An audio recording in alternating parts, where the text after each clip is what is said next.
Bueno, vamos a viajar en el tiempo. Nos vamos a Jerusalén, justo al día después de la crucifixión. Y ojo, no es un sábado cualquiera, es probablemente el sábado más extraño, más tenso que ha vivido esa ciudad.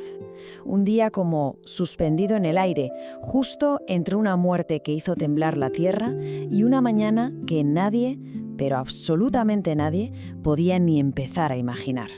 Las calles, claro, están quietas, mercados cerrados, todo el mundo en sus casas por la ley. Pero se respira algo distinto en el ambiente.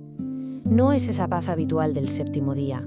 No, es un silencio que pesa, un silencio lleno de preguntas sin respuesta. Es que acaba de morir un hombre al que muchísimos consideraban el Mesías, el Hijo de Dios. Y ahora el sábado cae sobre esa muerte como si fuera una segunda losa de piedra. A ver, para entender de verdad la atmósfera de ese día, tenemos que pararnos un momento a pensar en lo que significaba el sábado para un judío del siglo I. No era solo un día de descanso, era el pilar sobre el que se construía el tiempo. El Shabbat no era para nada un simple día libre, era toda una declaración de fe. Empezaba el viernes al atardecer con el sonido del shofar desde el templo, y en ese preciso instante, todo, absolutamente todo se paraba. Era como si toda la comunidad se pusiera a la vez en sintonía con el descanso original de Dios al crear el mundo. Y claro, la vida se regía por unas reglas muy estrictas, como estas que vemos. Pero lo interesante es que para un judío devoto esto no era una carga, que va, era un privilegio, era la señal que los distinguía, la prueba de su pacto con Dios. Era lo que los hacía santos, separados del resto. Ahora bien, cambiemos el foco. ¿Qué pasaba con los seguidores de Jesús? Pues para ellos, esta quietud obligatoria por ley no tenía nada de privilegio, era una auténtica tortura. Un silencio lleno de miedo, un miedo que paraliza. Y con la esperanza, la esperanza estaba hecha añicos. Es que fijaos en este detalle que es tremendo. Las mujeres que lo habían seguido, con el corazón completamente roto, tenían esa urgencia, esa necesidad de ir a ungir su cuerpo. Pero el mandamiento era el mandamiento. Así que con todo preparado, con las especias en la mano y el alma destrozada, se sentaron y esperaron. Su dolor no les daba permiso para desobedecer. Y aquí está la clave de su desesperación. Vamos a ver, en su cabeza un Mesías crucificado era un sinsentido, un imposible teológico. El Mesías que esperaban era un rey, un libertador, alguien victorioso. La crucifixión, en cambio, era la muerte más humillante que existía, reservada para lo peor de lo peor, una muerte de vergüenza, de maldición según sus propias escrituras. ¿Cómo podía ser él el elegido si había acabado así? ¿Se oye bien? El tiempo pasado. Esperábamos.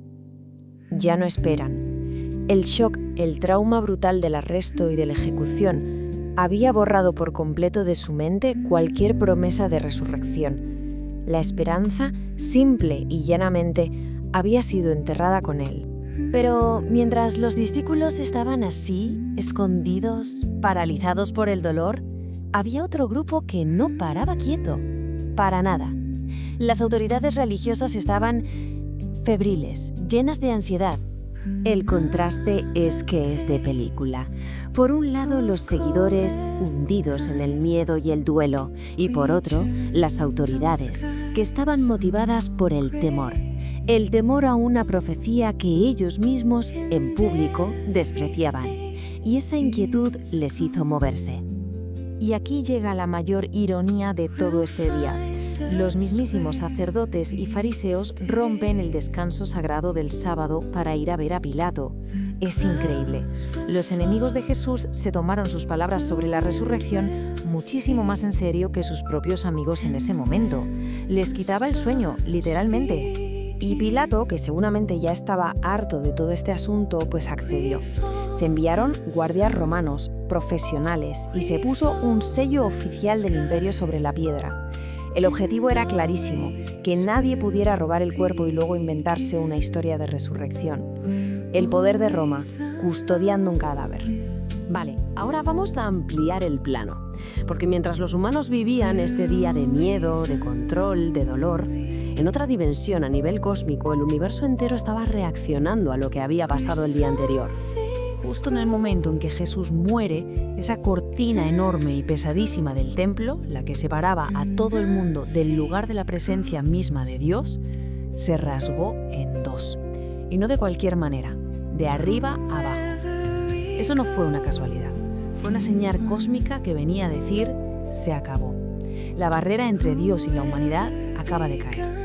Y esta señal cósmica está directamente conectada con la última palabra que Jesús pronunció en la cruz. Una sola palabra en griego que lo contenía todo. Una palabra que resume el significado de ese momento para siempre. Tetelestai. Mirad, en el mundo antiguo, esta palabra se estampaba en los documentos de deudas cuando estaban completamente pagadas. Era el sello de liquidado, terminado. Significa que la obra de la redención estaba completa. La deuda cósmica totalmente saldada. La diferencia es abismal. Pensemos en el templo. Los sacerdotes nunca se sentaban. ¿Por qué? Porque su trabajo no acababa nunca. Era repetitivo, continuo. En cambio, se dice que Cristo, después de su sacrificio único, se sentó. ¿Y eso por qué? Pues porque el trabajo ya estaba hecho, consumado, de una vez y para siempre.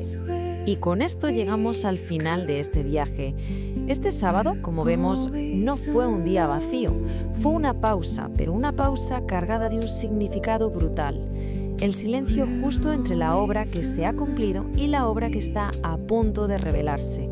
El propio Jesús usó esta metáfora, ¿recordáis? Un grano de trigo, para dar mucho fruto, primero tiene que caer en la tierra y morir. Pues ese sábado de silencio fue exactamente eso. Fue el día de la semilla bajo tierra, un tiempo de transformación oculta, invisible a los ojos de todos, pero inmensamente poderosa. Al final, este día se convierte en un modelo de los sábados que todos vivimos. Esos momentos de espera, dolorosos, silenciosos, entre una pérdida que parece el final de todo y una esperanza que todavía no se puede ver. Es ese espacio donde, aunque no lo parezca, algo nuevo se está gestando en la oscuridad. Y cerramos con esta pregunta. La historia de ese sábado en Jerusalén es mucho más que historia antigua. Es un espejo. Nos obliga a plantearnos qué es lo que de verdad sostiene nuestra confianza cuando todo parece oscuro, cuando todo está en silencio. ¿Qué creemos de verdad sobre la mañana que siempre sigue a la noche más larga?